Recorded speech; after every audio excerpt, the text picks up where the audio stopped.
Muy buenas noches, bienvenidos a Primer Círculo. Y con tanta mirada a la elección mexicana, se nos olvida que hay otra que puede ser casi tan importante como la mexicana para nosotros, que es la de Estados Unidos. Finalmente está claro cuáles son los dos candidatos, Donald Trump y Joe Biden.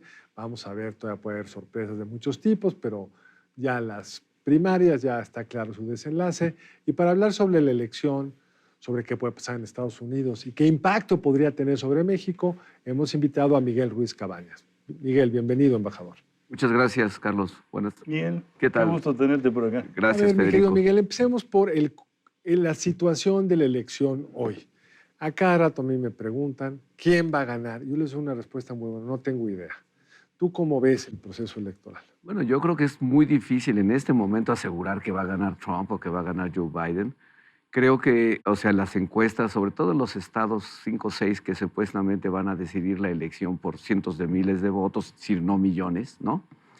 Es que pues Trump va adelante, pero falta mucho tiempo para decir realmente. Explicamos eso, porque Sí. estamos acostumbrados a un proceso electoral de que si X gana más que C o viceversa, por un voto se resuelve todo.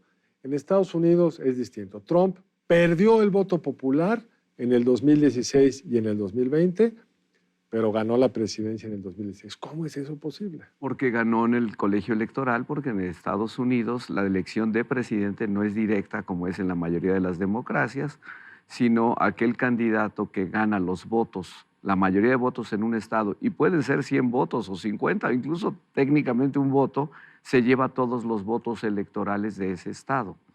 Entonces, aunque tú hayas tenido muchos votos o incluso hayas podido ganar el voto popular en suma total, si pierdes en algunos estados y ganas, contrincante los gana, te puede ganar el número de votos en el colegio electoral.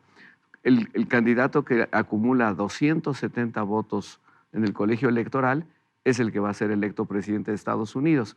Y en este momento hay 6 estados de Estados Unidos que, digamos, se les llama Son los switchers. los switchers, ¿no? Que swing votes, que pueden, a veces en unas elecciones han votado más demócrata y en otras han votado republicano. Entonces, la elección se va a decidir seguramente por quién gane los votos electorales en 6 estados, que son Arizona, Wisconsin, Georgia, Michigan y Nevada, ¿sí? Ahí es donde se va a elegir. Entonces, quien gane los votos electorales puede ganar. Y en esos estados, en este momento, Trump está un poco adelante en las encuestas, pero no por mucho. Digo, son 3, 4 votos. Puntos, perdón, en las encuestas. Y por lo tanto, no está decidido nada. Yo también creo que sí está teniendo un impacto el discurso del Estado de la Nación, como dicen, the State of the Union de la semana pasada de Biden, donde se fue, digamos, lo mejor que se podía esperar de él, la mejor versión de Joe Biden, salió en plan muy combativo y se ve que está echado para adelante. Y además dijo, no solo no rehuyó el tema de la edad, dijo, sí, tengo 81 años y estoy perfecto, y la verdad es que ahora sí tengo experiencia para ver con toda claridad cuál es el problema. Aquí es defender la democracia frente a un candidato que quiere destruir la democracia en Estados Unidos. A mí me gustó mucho el discurso porque en realidad hay un balance del mundo, ¿no? Incluso comienza citando a Roosevelt y diciendo, bueno, Roosevelt también estuvo aquí diciendo que el mundo estaba a punto de colapsar por la Segunda Guerra Mundial y yo creo que estamos viviendo momentos semejantes. Es una afirmación muy fuerte y después muy duro en contra de Trump. Incluso hubo varios periódicos de Estados Unidos que pusieron la palabra feroz como descripción de la actitud de Biden, y feroz diciendo, y aquí en casa tenemos a alguien que va a colaborar precisamente para que se desmoronen las democracias, ¿no? Y habló de Putin, o sea, realmente como que se salió de los cánones de lo que es el State of the Union y lo politizó y lo hizo bien. ¿Ya ha tenido impacto en las encuestas? ¿Ya sabemos si ha tenido impacto en las encuestas? Yo no he visto todavía encuestas que cuando lo demuestren, pero digamos la reacción en los medios sí te dice que sí, y que mucha gente, digamos, entrevistada dice, no, pues tenía dudas, pero ya vi que sí puede, que sí tiene capacidad física y mental para responder. Ahora, el reto que tiene Biden es que un discurso malo en 3 semanas donde trastabillea le puede regresar al tema de la edad. O sea, ese va a ser el gran sombra del proceso electoral que puede tener un impacto de último minuto incluso. Pero lo que también con frecuencia pregunta la gente es, bueno, ¿y por qué no hay un candidato más joven? Y por supuesto que hay demócratas jóvenes, gobernadores, etcétera, que podrían hacer muy buen papel, pero en las encuestas queda claro que el único que es capaz en este momento, por presidencia pública, por una serie de cuestiones, de derrotar a Trump, se llama Joe Biden. Entonces, pues, tiene que jugarla hasta el final. Eso es hoy. Y se ve que además lo ha tomado como personal, ¿no? Sí, ya le gané una vez, pues le voy a volver a ganar. Ya lo tomó personal, pero hay quienes lo ven un poco distinto. Muy buen articulista en New York Times, que tenía además un muy buen podcast, Ezra Klein, ha estado argumentando, a mi juicio, bastante persuasivamente, que el problema de que estemos donde estamos es porque Biden no cumplió con su promesa. Recordemos que él dijo que iba a ser un candidato, un presidente de solo 4 años. Entonces, cambió su promesa y él ocupa una parte del espacio político tan amplio que no ha podido surgir alguien más. Si hubiera mandado la señal, acabada la intermedia, de que el juego empieza, hoy estaríamos en otra condición. Pues ¿no crees, Carlos, que también lo que ha ocurrido es que había una enorme expectativa alrededor de Kamala Harris, ¿no? De que creciera, de que fuera, digamos, la mujer que está atrás y que podría en cualquier momento suplir a Biden. Y esto no ha ocurrido. No creció. No creció, digamos, no tiene mucha aceptación, sobre todo dentro de la propia base del Partido Demócrata. Con los sectores, digamos, más radicales sí, pero hay muchos demócratas que no la apoyan. El otro que podría haber surgido, pero no sé si va a surgir, es Newsom, el gobernador de California, que parece que sí tiene ganas, pero la verdad es que Joe Biden, después de este discurso, les dijo, soy yo. Mientras Biden esté con la salud y el deseo de ser, no hay nadie más bajo el sol. Pero está esta pregunta, ¿qué pasaría si Biden dijera? Porque los números no dan. Es cierto que como se conocen hoy a los demócratas, pues él es el mejor posicionado, pero también es cierto que en casi todas las encuestas va por atrás de Trump, en algunas por mucho. Y en estos 6 entidades, pues aunque son algunos puntos, son varios puntos. No es que, salvo una de ellas, creo que es Nevada, no es que esté empatado, es que está Trump. Ahora, Trump tiene también sus problemas y podemos pasar a él en un minuto más. Pero me parece que la apuesta de Biden a sus 81 años de edad, de tratar de volverse un presidente por un segundo periodo, le puede salir, pero es de mucho riesgo, porque a esa edad, pues cualquier cosa puede pasar. Y yo en una charla con Applebaum, con Anna Applebaum, decía algo que me llamó la atención. Decía que ella comenzó su libro famoso, del ocaso de las democracias, en una cena entre diplomáticos, en donde se dio cuenta que no se hablaban los diplomáticos, y que no era un asunto de personal o de líos de faldas, no, que simplemente la gente ya no está dispuesta a dialogar y que ahí comenzó la redacción. Y decía, así veo, no solo Estados Unidos, también veo a México, veo a Hungría, divididos y la gente ya no es capaz de sobreponer sus entendidos, sus valores, digamos, nacionales a las emociones y pasiones que ha desatado Trump o quien sea, ¿no? Y lo de Trump es bien interesante porque, Miguel, si yo tuviéramos entrevistado al día siguiente de la sonada del 6 de enero en el Congreso contra el proceso democrático que llevó a la presidencia de Biden tras una elección que todos sabemos, Trump fue derrotado. Si yo te hubiera dicho después de ese espectáculo que Trump iba a volver a ser el candidato y que podía ganar la presidencia, ¿qué me hubieras dicho? No lo hubiera creído, hubiera pensado que las instituciones al año o máximo 2 años ya lo hubieran sancionado, ya lo hubieran incluso encarcelado. Y no solo eso, hubiera pensado que la sociedad ya no lo hubiera querido. Y que la sociedad, pero que eso te demuestra que en efecto los valores democráticos en la sociedad norteamericana no estaban tan firmes como pensábamos. Pues yo hubiera contestado idéntico. De hecho, lo hice en una entrevista de radio casi igual. Una buena parte de la sociedad, en el fondo, dice, no, sí, no importa. Porque en la Constitución de Estados Unidos, un tema parece menor, pero no lo es. No hay nada que te impida ser candidato y ser electo, aunque hayas combatido a la democracia. En otros países europeos no se puede. En Alemania... No, en Alemania... En Alemania tú fuiste enemigo de la democracia y te lanzaste contra la democracia. No puedes volver a ser candidato nunca. Claro, tienen la experiencia de Hitler. Pero en Estados Unidos no hay nada que lo impida. Incluso puede ser presidente desde la cárcel. Exacto. Es todavía una no restricción más increíble. Pero regresando, por ejemplo, a lo que decía Carlos, a mí me llama mucho la atención. El señor Trump ha recibido cualquier cantidad de demandas por acoso y violencia sexual. Muchas. Ha perdido una. Solo una porque, bueno, ha gastado muchísimo, etcétera. Le cobraron $5 millones de multa, pero resultó culpable, ¿no? El State of the Union fue el jueves, al día siguiente del Día Internacional de la Mujer, ¿no? Y hay otro caso en el cual tuvo que pagarle a una estrella porno una cantidad millonaria para que la estrella porno no hablara. Bueno, la sociedad norteamericana estaría dispuesta a votar por un individuo que intentó una especie de golpe de Estado, que es violentador, porque en la primera elección, ¿se acuerdan de aquella grabación en un autobús que ocurrió? Totalmente misógino. Ese es el individuo que podría llegar otra vez a la presidencia. Yo creo que lo que ha hecho Trump es dos cosas. Le ha dado identidad a todo este MAGA movement, ¿no? Make America Great Again.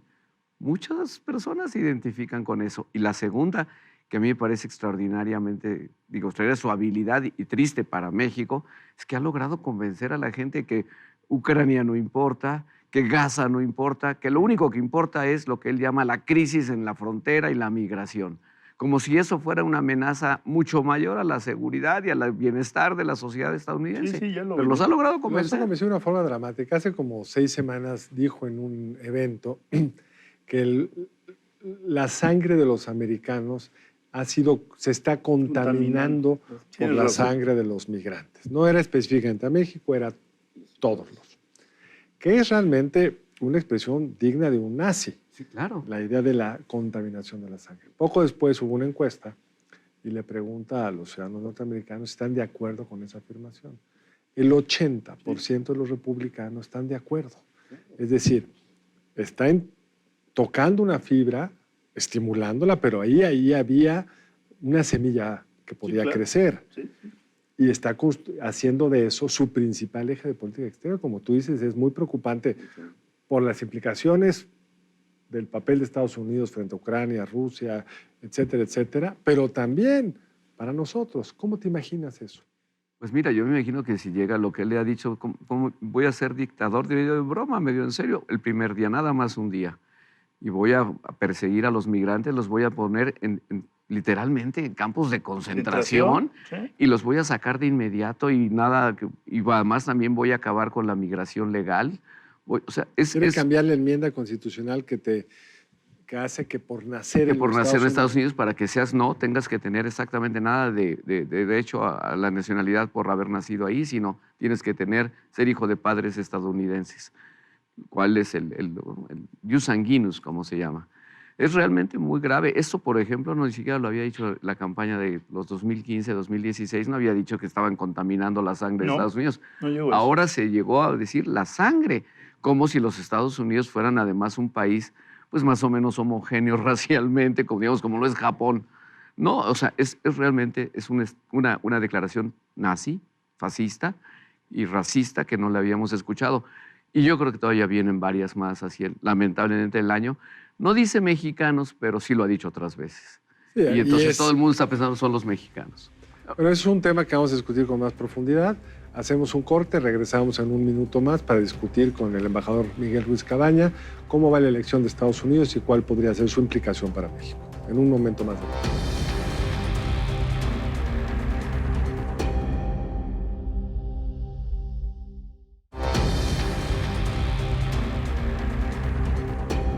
Estamos de regreso aquí en Primer Círculo, discutiendo la elección en Estados Unidos y sus implicaciones con Miguel Ruiz Cabañas, embajador. Embajador, hay otro tema que parece muy sorprendente y es cuando uno ve la opinión de los demócratas, de los que simpatizan con los demócratas, hay una parte de este universo tan amplio y diverso como son los votantes demócratas que están muy preocupados con Biden, sobre todo en particular en su política exterior respecto a Israel, que sienten que ha sido condescendiente, que está apoyando una serie de actos criminales, que a lo mejor pierde su voto con una parte pues, que en una elección cerrada puede ser muy importante. En Michigan hay una población árabe, de origen árabe importante, y pues, está en duda si van a salir a votar por Biden.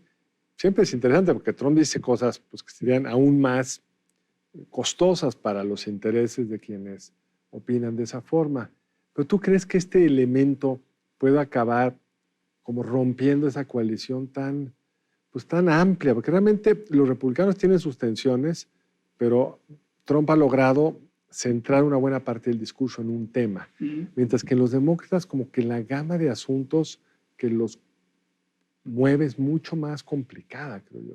Yo creo que sí, pero creo que vamos a ver en los próximos días, semanas, si esta cuestión que planteó Biden en su discurso de ¿soy yo o es Trump?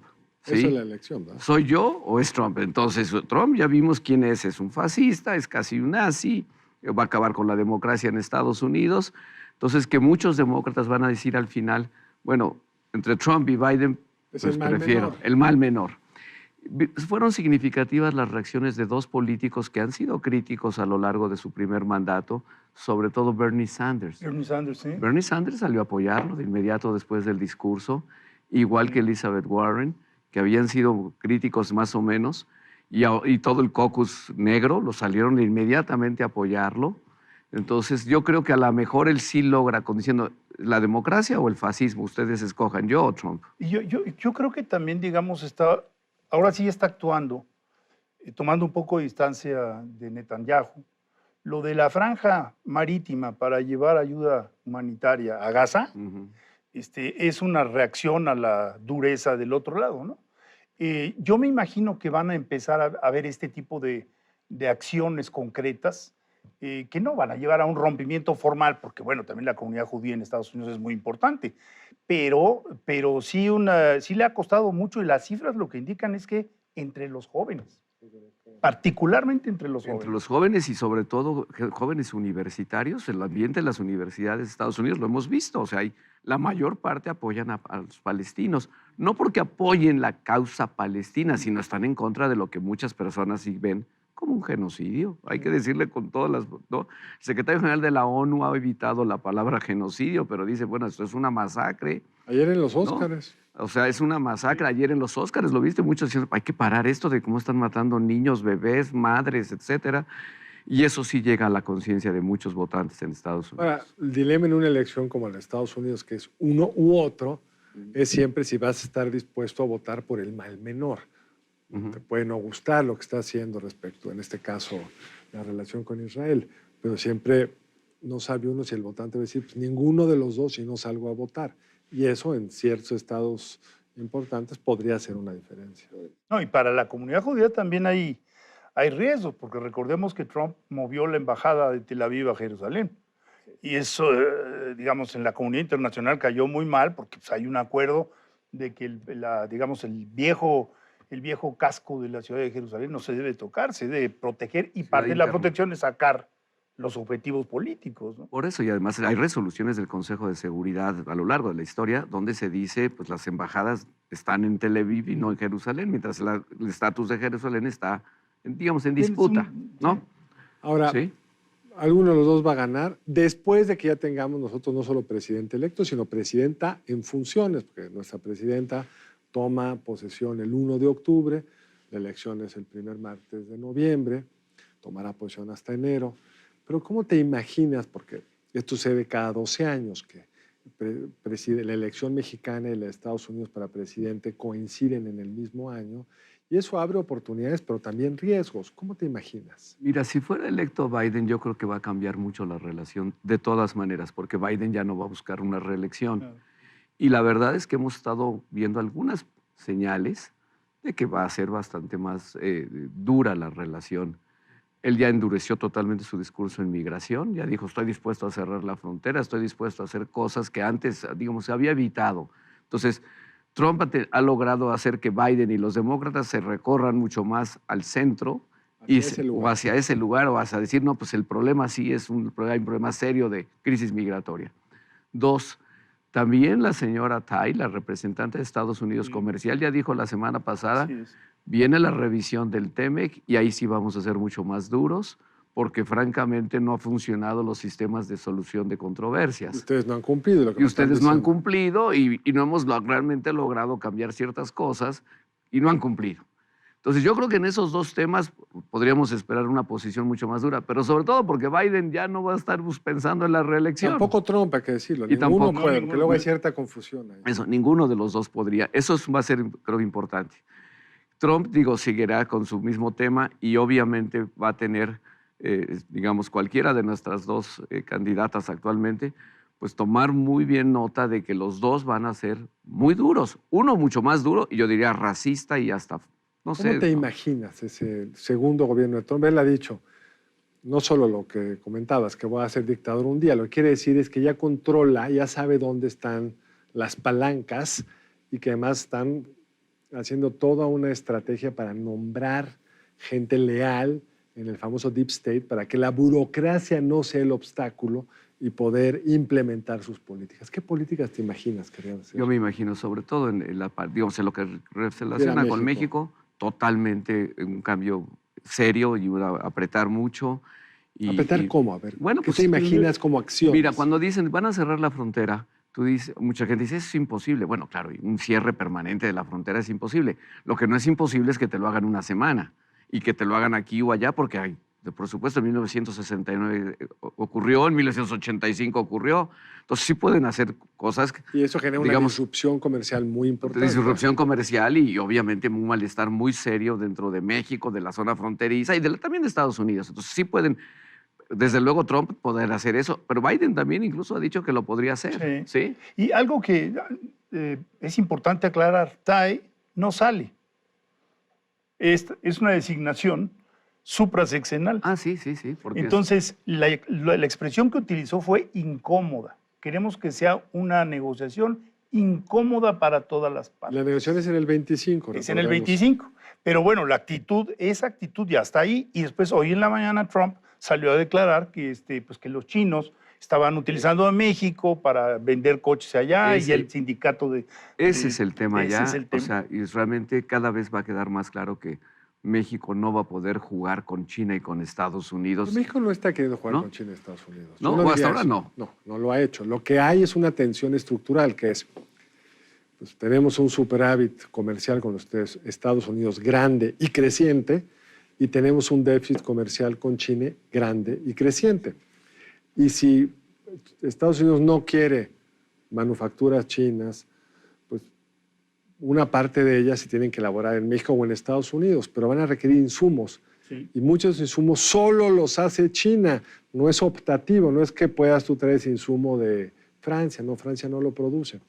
Entonces, la cosa es cómo lo explicas, uno, y dos, si evitas el famoso trade diversion, la idea de que yo lo etiqueto como mexicano, pero realmente viene de China. Hasta ahora no hay un solo coche chino que haya pasado a Estados Unidos, porque hay mucho coche chino que llega a México, ese es otro tipo de problema, pero son coches hechos en China. Están discutiendo hacer alguna planta en México y ahí sí la tensión se podría poner mucho más intensa. Exactamente, es como yo me lo imagino, donde van a decir, no queremos que haya fábricas de automóviles chinos en México, punto.